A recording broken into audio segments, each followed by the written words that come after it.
Assalamualaikum warahmatullahi wabarakatuh. Hello everyone. Introduce myself. My name is Hairunisa from class 11-1 and I'm from English Advanced class 2. Today I will be reading a narrative text that I wrote myself. The story is titled Scars That Cross Time. It tells about a young woman named Zenith who experienced a journey across time and learned the true meaning of courage. Now, please listen to my story. One day in a city called Jakarta, there lived a husband and wife. Zenith was a young woman who was hardworking, patient, and kind-hearted. She always tried to do everything right, even when life wounded her again and again. But her passion often became a burden she forgave too easily, accepted too quickly until slowly. She suffered in circumstances no one should endure. Her husband was the opposite of her. He was rough, selfish, quick to anger, and always had to be right. Zenith said because she was afraid, because she felt obligated, because she thought she had nowhere else to go. But her heart had broken long before the night of the accident. One night, after a violent argument, Zenith drove her car in a storm with panic and alcohol. Crashed, lost control, and slammed into a roadside barrier. Resident who was witnessed the accident pressed toward her.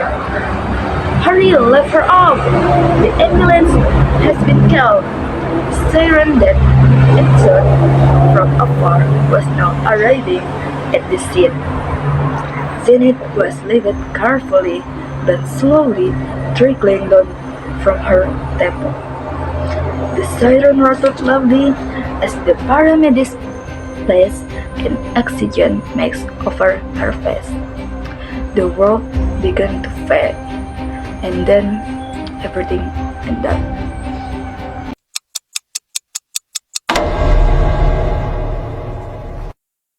Zenith opened her eyes in a wooden ceiling room lit by a dim oil lamp.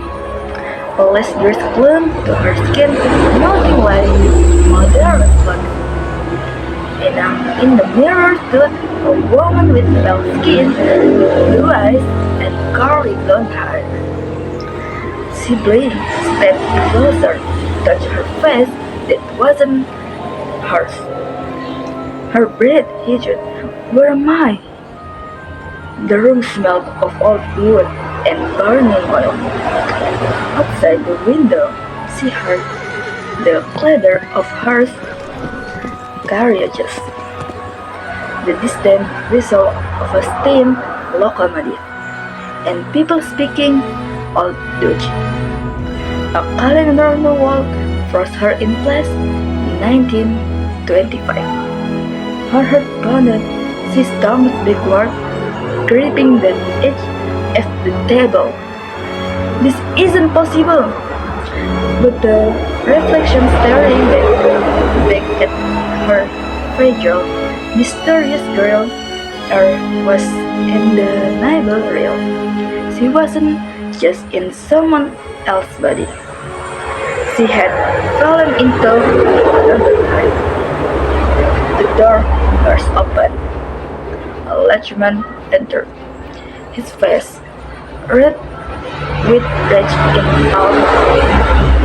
Fluffy husband, a man who was a drunk, raw, demanding, and felt simmering anger. Wake up, Slavia. There is work to be done. His voice was cold, lead with dread. Zenith shivered because the man felt exactly like her own husband, only living a century earlier. This face, revealing a painful truth, Slavia's wrath mirrored Zenith filled with a violent fear and loneliness. Slavia was pregnant, yet still treated like an object. One afternoon, while secretly searching through Slavia's belongings. Zenith found an old wooden box filled with family letters. On one letter, she saw a name that made her breath hitch. For my child, from Slavia and my husband. On another page, our descendants must be strong. One day, my grandchildren will read this. Janet swallowed hard. Her hands trembled. Slavia was her great-grandmother, and the drunken, furious man, her great-grandfather. Their blood ran in Zenith's veins, and now she was living inside the very ones that shaped her family past. Everything became clear. The cycle of violence had been passed down generation after generation, and somehow Zenith had been sent back to witness the road of her family's suffering and perhaps to end it. That evening, Slavia's husband staggered home, pounding on the door as he shouted drunkenly, "I lost again, and I'm going to sell you." Zenith inside Slavia's body, froze, but this time, something immediate inside her. It wasn't only about Slavia, it was about her bloodline, about the woman in her family who had always been treated as property. When the man grabbed her arm, something inside her snapped. She grabbed a flower vase from the table and hurled it toward the wall. It shattered violently, shards flying everywhere. One sharp piece slashed across the man's cheek, leaving a thin crack line that man immediately dripped blood.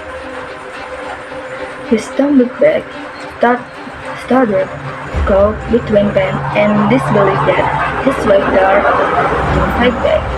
He clawed his bleeding cheek. His wife, Slavia, as you are no longer self, and not yours. Fury whispered the moment his eyes shifted to Slavia's pregnant rebellion, undeniable reminder of the life she carried. The realization struck him hard. Slowly, his legs gave out, and he collapsed to his knees in front of her. Slavia, I didn't realize you're very mature and sorry. He whispered, his voice cracking under the weight of guilt. Softly, a girl melted into trace. She lowered herself slightly, her chest aching as the storm inside her loosened. I forgive you, she whispered back into that fragile moment between fear and regret. Awkward, trembling, she settled between them. Day by day, Slavia's husband truly changed. He treated her with far more gentleness, abandoning drinking and gambling for the sake of the child growing inside her. But behind that change, Zenith grew, increasing single and lazy. There were no signs, no clue, no certainty about when she would be able to return to her own time. Then, one morning, when the sunlight touched Slavia's face and the baby in her womb shifted softly, Zenith felt something in her chest a quick pace, as if fate whispered that her task was finally complete. The world around her began to fade again and sank into darkness.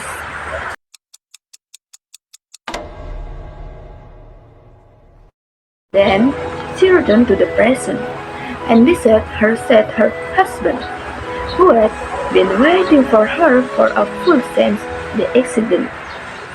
His face was tired, but his eyes were filled with the fear of losing her. Janet, I almost lost you, he said quickly. Janet looked at him with a new calm. She gathered from the past. If you want to mistake, she said softly, yet firmly, treat me like someone worthy of love. I don't want to return to the life I had before. Her husband, Ross, then nodded with a trembling voice. I'll change. For us. Janet closed her eyes, letting her tears fall because for the first time, her future was no longer set by time, but by a choice she finally had for herself. Thank you for the watching. Maybe that's all the narrativeness that I can read. More or less, I apologize. I'll edit. Assalamualaikum warahmatullahi wabarakatuh. Bye!